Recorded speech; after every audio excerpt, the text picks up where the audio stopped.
have a slight problem with the whole celestial dictator premise. Now we have to find the premise.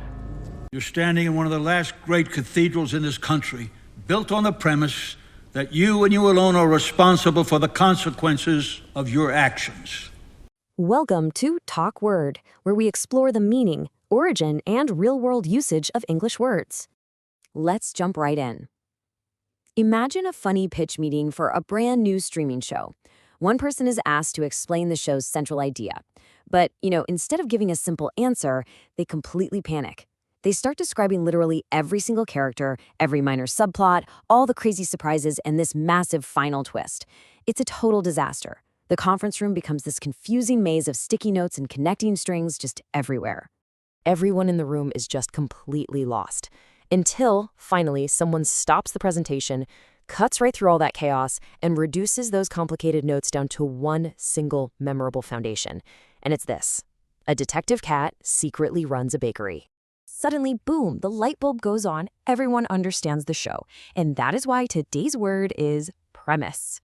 So what exactly is it? Well, a premise is the basic idea, situation, or assumption on which a story, film, argument, or plan is built. You can think of it metaphorically like the foundation of a house, right? Before you can build the walls or construct the roof or, paint the rooms, you absolutely need that solid underlying foundation to support everything else. And this actually illustrates the difference between a premise and a plot really well. If we go back to our story, the detective cat running a bakery is the show's premise.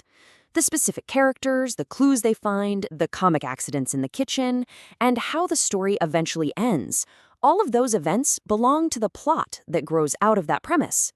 But we use this word outside of entertainment too.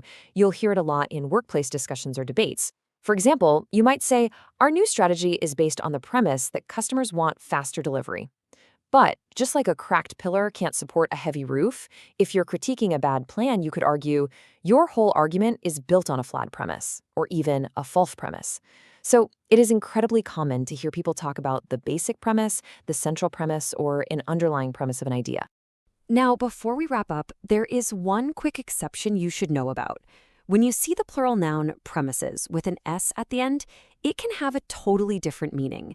It means a building or property used by a person or organization.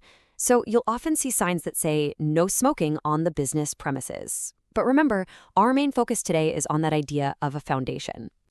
So the crucial takeaway here is that a premise is the foundational idea or assumption that everything else is built on. So I'm curious, what is the central premise of your favorite film?